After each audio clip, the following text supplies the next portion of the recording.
งดอยู่ในเมือง1 มื้อเพื่อจะเข้าไปนอนป่าเนาะทุกคนนี่เคยอยู่ในเมืองได้หรอตอนนี้พวกเขาก็อยู่ที่บ้านวังเฮือทุกคนก็คือพวกเขาจะไปนอนป่าอยู่ผาอย่างก็ผาใดเนาะทุกคนนี่ตอนนี้เขาก็อยู่ที่บ้านวังเฮือเนาะทุกคนเขาขี่รถแต่นครหลวงเวียงจันทน์มาเพื่อจะมาพักอยู่นี้แล้วเขาก็จะเดินทางไปผาใดเมืองทุรคมมืออื่นเนาะทุกคนเนาะย่างป่าแบบเลิศๆโอ้มาฮอดบ้านวังเฮือกับบ้าน2 ชั่วโมงเนาะทุกคนกะค้ำแล้วมื้อนี้ก็คือพวกเขาก็กินข้าวก่อนผู้ร่วมสตาร์ของเขาก็คือมีเจมองสายฝนแล้วก็เด็กๆของเขานี่เจอกันมาได้นี่นี่เกี่ยวพร้อมเลยนะนี่แล้วก็ยังมีทีมงานเขาไอ้กบนะทุกคนไอ้กบที่เอาฮ้องเพลงอย่างวะเป็นหลวงพ่อบ้างนะเพลงอย่างวะเดี๋ยวจะให้ทุกคนเบิ่งเนาะก็คือไอ้กบฮ้องเพลงนักฮ้องนะทุกคนเนาะ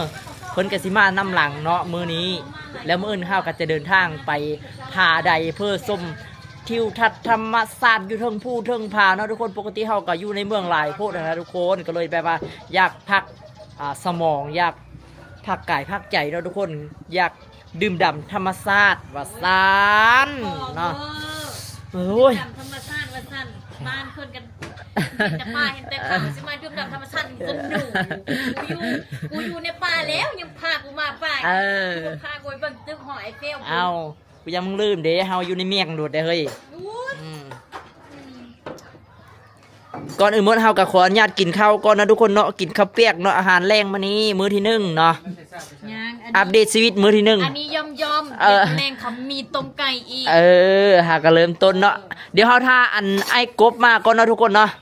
เดี๋ยวเฮาก็จะกินต้มไก่มื้อแรงแต่ว่าตอนนี้เฮาขออนุญาตกินอันข้าวเปียกก่อนแต่ผู้บ่าวจุกรูมาฮอดน้ำหลังเนาะทุกคนไอ้กบมาน้ำไผ่มากัน3 คนมา3 คนมาทุกคนพวกข้ามาก็ฮอดก่อนเนาะไอ้กบมาฮอดน้ำหลังฮอดไวแท้รถสูงมาฮอดหากสั่งข้าวเปียกมาฮอดเลย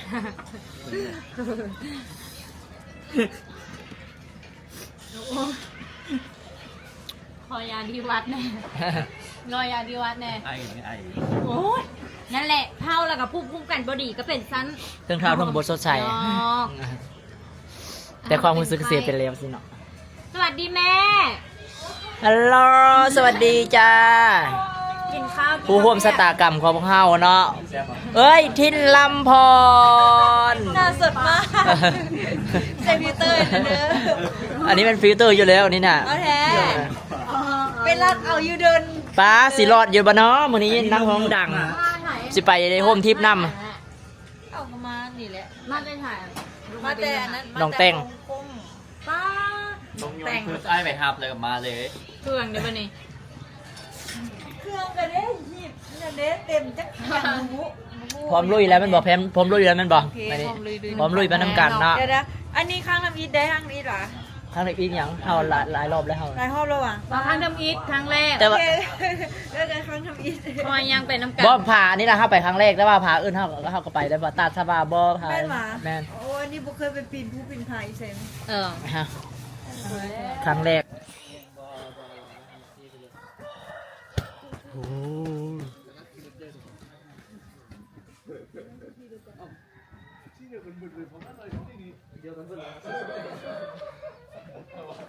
เดี๋ยวย้ำเลยกูเขาลืมกูคิดดิเฮ้ยรู้สึกเหรอ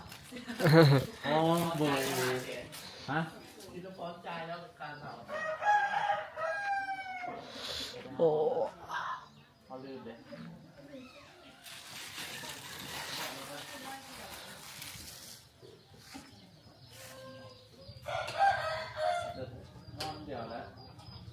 แล้วมาอีกแล้วมาอีกแล้ว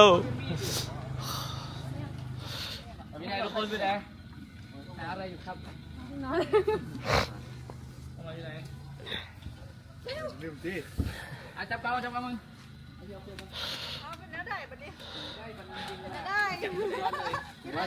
ทางเสียตี เป็นไรเด้มาอีกแล้วเฮ้ยคือมานะเมื่อวานนี้ อุ้ยฮ่าวันนี้น่ะ อันนี้ก็คือมีทีมงานมานำหลังเนาะทุกคนเป็นเดด้าได้อยู่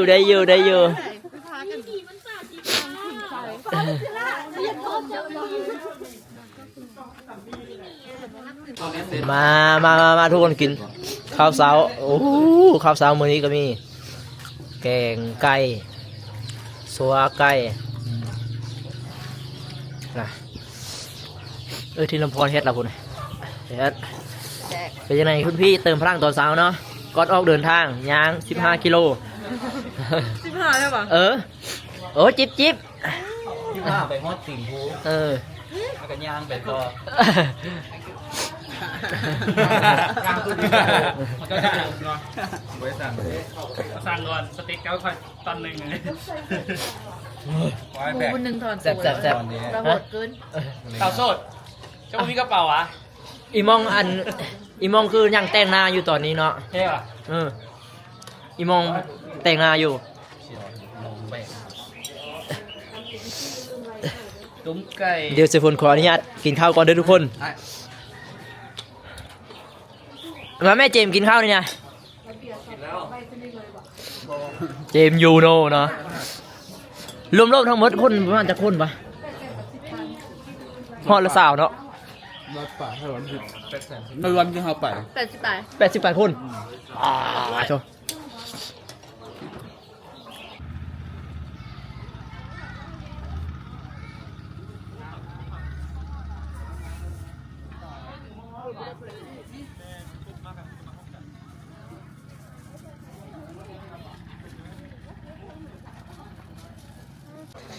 ตอนนี้ก็คือเป็น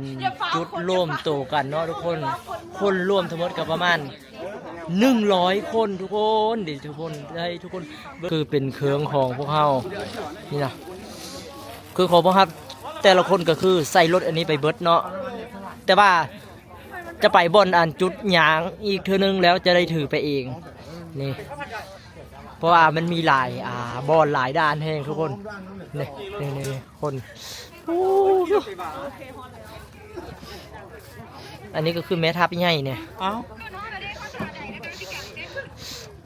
เวอร์เบาเท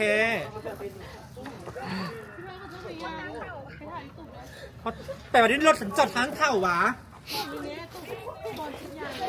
นี่อันนี้ก็คือหัวหน้าใหญ่ของเฮาเนาะมื้อนี้ สบายดี บ่มีหยังไปสำคัญด้วยแกงไก่ ไม่อย่างแล้วนอนมาปะจะเป็นคนสิงยางเลยสนายน่ะที่ไปเลยสันโคตรใส่ก็จะพูดทางขึ้นแล้ว ค่อยบอกมาจวดล้นกันเฮาไปน้ำกันที่ไปก่อนเนี่ย พวกคนนั่นบอเด่นบอ ไก่กันให้ป่ะไก่ละเจ้าบอก พวกพาจะจดเอาสัญญาณเลยสนายไปแล้วนะเทศนานั่นแหละบุญเครื่อง รถจีมองกระจอดอยู่นี่เนาะพูดรถอีมองจนเบ็บ รถอีมองคือแวดอันนั้นขนาดเลยทุกคน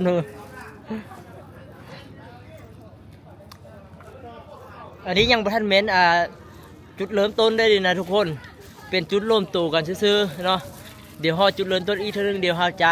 มาถ่ายให้ทุกคนเบิ่งเนาะเจอกัน